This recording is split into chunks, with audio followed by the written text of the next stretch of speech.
$124 trillion is about to change hands, and the people most likely to get rich from it aren't on Wall Street. They're people with a parent who owns a house and a retirement account nobody mentions at Thanksgiving, and that matters more than you'd think. Over the next 20 years, the baby boomer generation will pass the largest pile of wealth in human history down to their kids and grandkids. Most of those kids are millennials and Gen Xers who've spent their entire adult lives feeling like the economy left without them. So let's talk about where that spot is and what you do when you get there. $124 trillion is the estimated total wealth that will transfer from baby boomers to younger generations over roughly the next 20 years. Unlike a stock market crash or a real estate bubble, this transfer happens in slow motion. I keep thinking about this whenever I drive through older suburban neighborhoods and see the for sale signs multiplying. The money behind those signs sits in residential real estate, retirement accounts, brokerage portfolios, small businesses, and life insurance policies, regular stuff built by regular people over 40-year careers. And it's going to land in the laps of their children, most of whom have never had real capital before. Now, the instinct when you hear a number like $124 trillion is to assume this is a rich people story.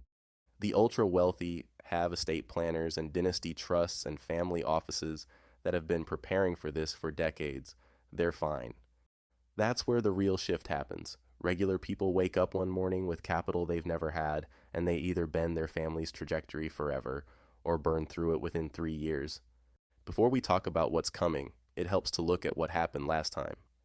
The greatest generation built wealth in a way America had never seen before at the middle class level. They came of age during the Depression, served in World War II, and bought homes with VA loans. They worked union jobs with pensions.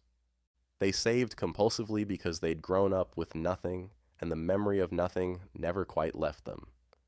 By the late 1970s and into the 1980s, that generation started aging out, and a massive wave of assets began flowing to their children, the boomers. Homes that had been purchased for $12,000 in 1952 were suddenly worth $150,000. Stock portfolios that had been quietly compounding since Eisenhower were worth more than the families who owned them ever discussed at dinner.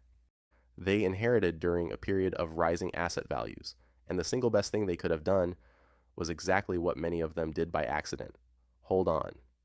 The ones who kept the family home watched it triple in value over the next 15 years. The ones who left Dad's stock portfolio alone because they didn't know how brokerage accounts worked rode one of the greatest bull markets in history. They didn't sell everything in the first 60 days, and they didn't hand the proceeds to a cousin with a business plan. Today's conditions look structurally similar. Aging generation, massive accumulated wealth in real estate and equities, younger heirs with limited prior capital. When people hear wealth transfer, they picture trust fund kids in linen pants. Wrong image entirely. The truly wealthy have already transferred their money. It's in irrevocable trusts and LLCs and offshore structures that were set up years ago. Their attorneys handled it on a Tuesday. The people whose lives actually change are the ones at an inflection point, the point where you go from having no capital to having some for the first time.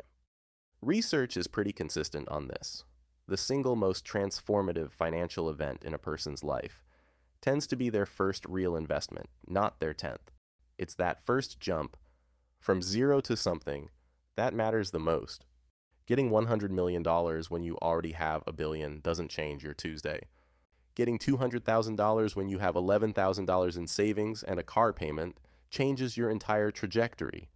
Consider the demographic math. The majority of boomer wealth sits in the upper middle class, households with a net worth between $500,000 and $3 million.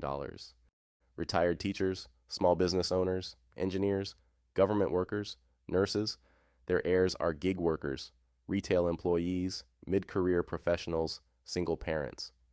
If you have at least one aging parent or grandparent who owns a home, has a retirement account, or built anything tangible over a 40-year career, this transfer includes you.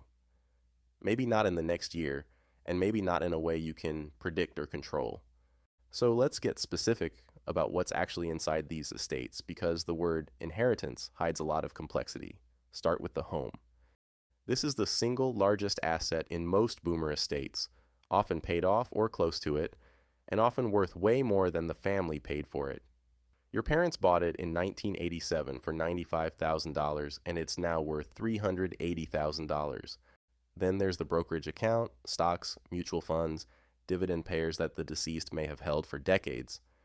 These often carry big embedded gains that, thanks to something called the stepped up basis rule, get completely different tax treatment when inherited versus when sold during the original owner's lifetime.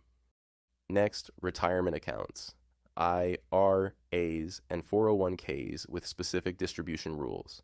Under current law, non-spouse heirs generally have a 10-year window to draw down inherited retirement accounts. The tax implications of how you handle that window are enormous and almost universally misunderstood. Then the overlooked one, the small business. A dry cleaner, a landscaping company, 2 rental properties managed out of a manila folder. Heirs almost always sell these immediately, often at a discount because they seem like a hassle. Sometimes they are a hassle, and sometimes they're a cash flow machine that the family just gave away because nobody wanted to deal with it. And then there's the long tail, life insurance policies, farmland, mineral rights, a patent nobody knew about, a storage unit full of things that haven't been appraised since Clinton was in office. The storage unit, for the record, is almost never the opportunity. The other stuff can be. So the assets are real, and for many families, they're substantial. Except, there are forces working against you from the moment the transfer begins, and most people never see them coming. Before you even decide what to do, there are 5 things that can chip away at it. First, taxes. Estate taxes get the headlines, but the quieter threat is income tax on IRA distributions, capital gains on assets you don't understand the basis of, and the general tax bill that shows up about 6 months after the funeral and surprises everyone who didn't plan for it. Second, probate. That's the legal process of validating a will and transferring assets. It sounds administrative, and it is. It also takes months or years in some states, during which heirs can't access accounts. Properties sit empty, small businesses lose customers, and markets move in directions that don't wait for court dates. Third, the financial advisor who shows up at the funeral.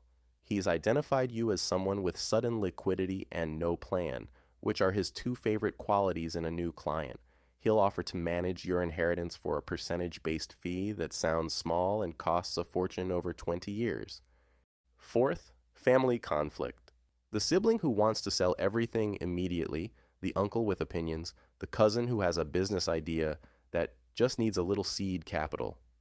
And you know the antique dresser in the guest room? It's worth like $200, but somehow it'll tear the family apart. Fifth, and the most expensive, panic selling. That's the overwhelming urge to liquidate everything in the first 90 days because holding inherited assets feels emotionally unbearable. Grief and asset management are a brutal combination. The decision to sell fast is almost always the most expensive decision heirs make. These threats are real, and the data on what they do to inherited wealth is genuinely sobering. Most heirs lose their windfall to predictable, avoidable mistakes, which brings us to a number that should bother you. Studies on sudden wealth, lottery winners, inheritance recipients, legal settlement beneficiaries consistently land on the same figure.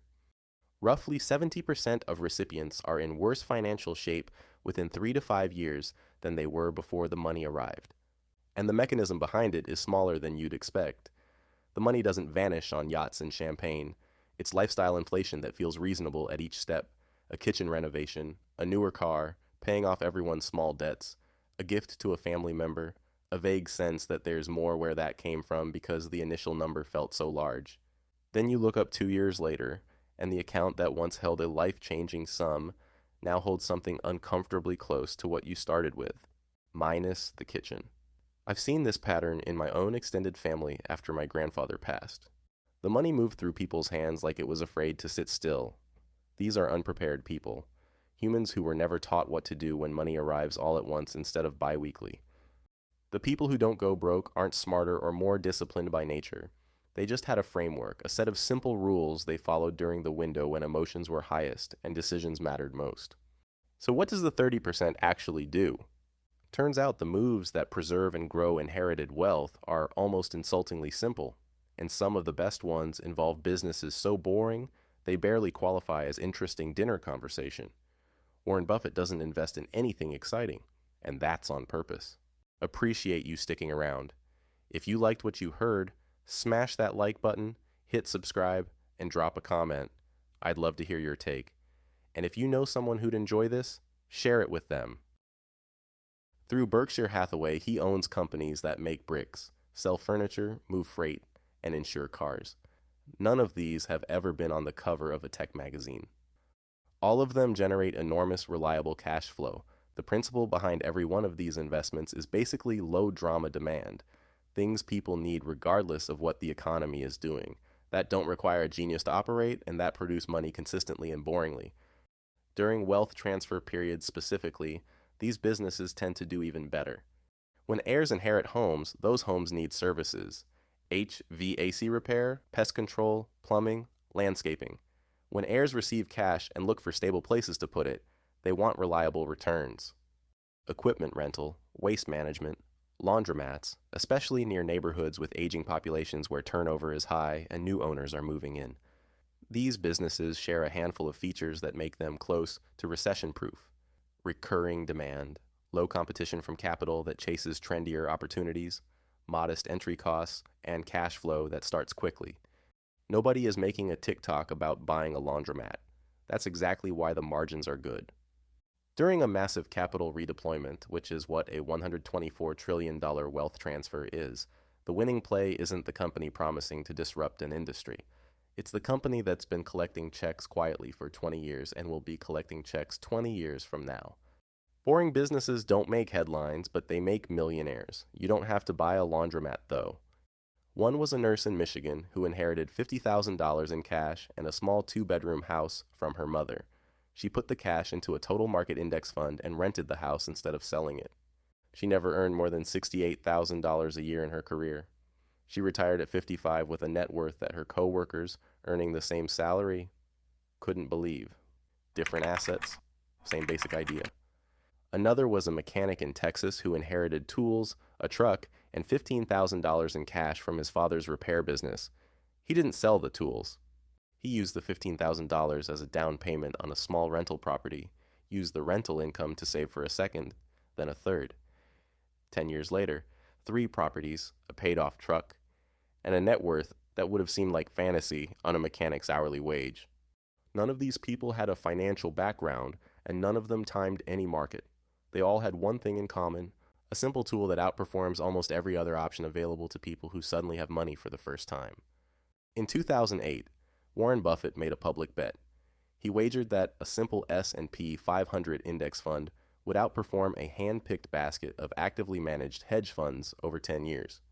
These are hedge funds staffed by people with Ivy League, MBAs, and Bloomberg terminals, and the kind of confidence that only comes from managing other people's money. The index fund won by a lot. The compounding math that matters for heirs goes like this: $50,000 in an S&P 500 index fund, left completely alone for 25 years at historical average returns, becomes approximately $430,000. No stock picking, no market timing, no quarterly calls with an advisor. You set up automatic dividend reinvestment and you go live your life. Now the number that should genuinely frustrate you: a 1.5% annual advisory fee, which sounds tiny, which is designed to sound tiny, on a $200,000 inheritance costs you approximately $150,000 in lost compounding over 25 years. The complexity of investment options is basically a sales pitch, designed to make you believe you need professional help for something that a single automated index fund handles better. The people selling complexity need you to believe simplicity doesn't work. It does. It has for decades. The one-sentence version: buy a total market index fund, set up automatic dividend reinvestment, and go live your life.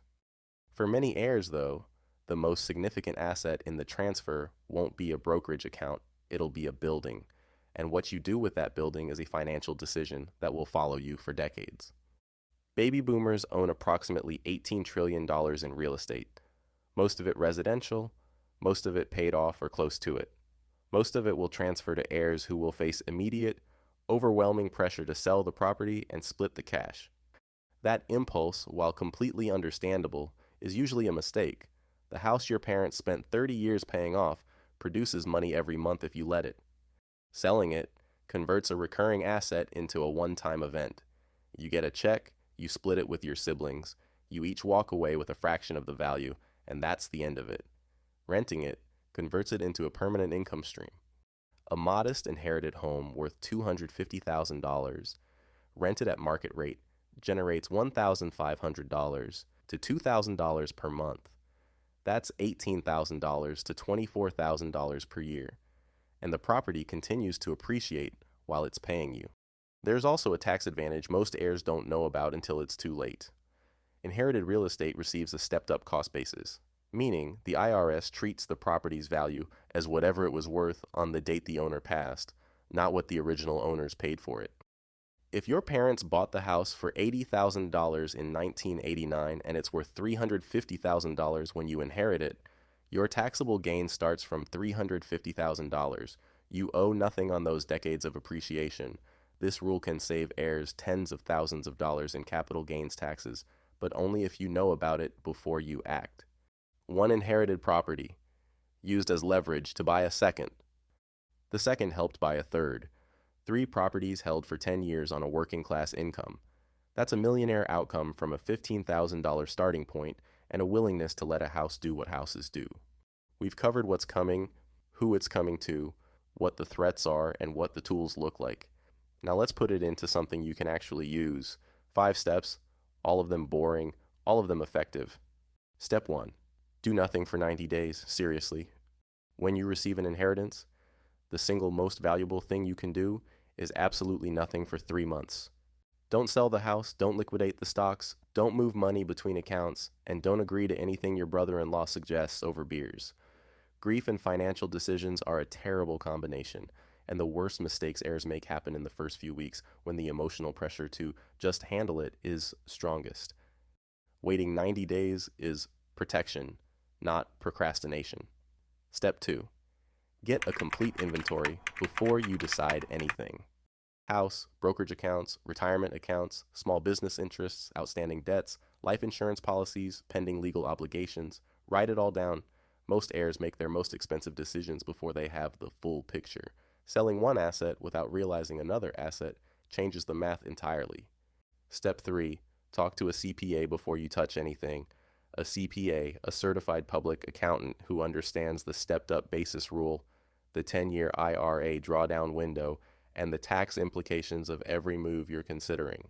This conversation costs a few $100s, and skipping it can cost tens of thousands. The stepped-up basis rule alone, the one we talked about with real estate, is one of the most valuable tax provisions an heir can use, and most people don't learn about it until after they've already sold. That realization usually arrives as a very expensive letter from a CPA. Step 4. Put liquid assets somewhere boring and let them compound. Index funds, high-yield savings accounts, CDs if you want guaranteed returns while you figure out your long-term plan. So make the plan, execute it once, set up automatic reinvestment, and stop looking at it. Step 5. Make one good decision, not 10 mediocre ones. The people who turn modest inheritances into lasting wealth don't do 20 things. They do 1 or 2 things really well. Keep the rental property, hold the dividend stocks, max out a Roth IRA conversion while you're in a lower tax bracket. Pick your move and commit to it for a decade. Everything we've talked about so far happens after the transfer. There's something equally important you can do before it. There's a conversation most families avoid, the conversation about what your parents actually have, where it is, and what they want to happen with it. People avoid it because it feels mercenary, like you're circling the estate before anyone's gone. The thing is that decisions made under grief and time pressure come out worse than decisions made with preparation, almost every single time. The conversation is about protecting what someone spent a lifetime building from paperwork and confusion. You're asking practical questions. Do you have a will? Who's named as executor? Where are the accounts? And are there beneficiary designations on the retirement accounts and life insurance? Is anything held in a trust? Is there a financial advisor I should know about? And is there anything you'd want me to know about how you'd like things handled? Worth having a practical checklist in one place too. Will and trust documents, account beneficiary designations, life insurance policy details, property deeds, business ownership paperwork. That paper trail makes the difference between a smooth transfer and a 2-year legal headache. One thing worth knowing: assets with named beneficiaries, assets held in living trusts, and jointly held property all skip probate entirely. That saves months of delay and thousands in legal fees. If your parents haven't set up beneficiary designations on their retirement accounts, one conversation now saves the family enormous hassle later. We're living inside the next time, right now. The $124 trillion transfer is already in progress. The macro window is roughly 20 years wide. Your personal window, the one tied to your specific family, your specific parents, your specific circumstances, could begin with a phone call next Tuesday. Or it could be a decade away. The people who built the wealth being transferred didn't do it overnight. They did it through decades of showing up, saving a little more than they spent, making boring and consistent choices that nobody noticed at the time. Your grandmother, who quietly saved her whole life. Your father, who maxed out his 401k every year and never once talked about it at dinner. They didn't do this so the money could evaporate in 3 years of kitchen renovations and bad advice. They did it so you could start from somewhere other than zero. Honoring that means making the same kind of decisions with what they leave behind, patient ones, boring ones, the kind that don't feel exciting in the moment and look obvious 20 years later. Being born into wealth isn't the requirement here. A finance degree isn't either. A complicated strategy definitely isn't. You just need to know it's coming, and when it arrives, do as little as possible. That might be the only financial advice worth remembering.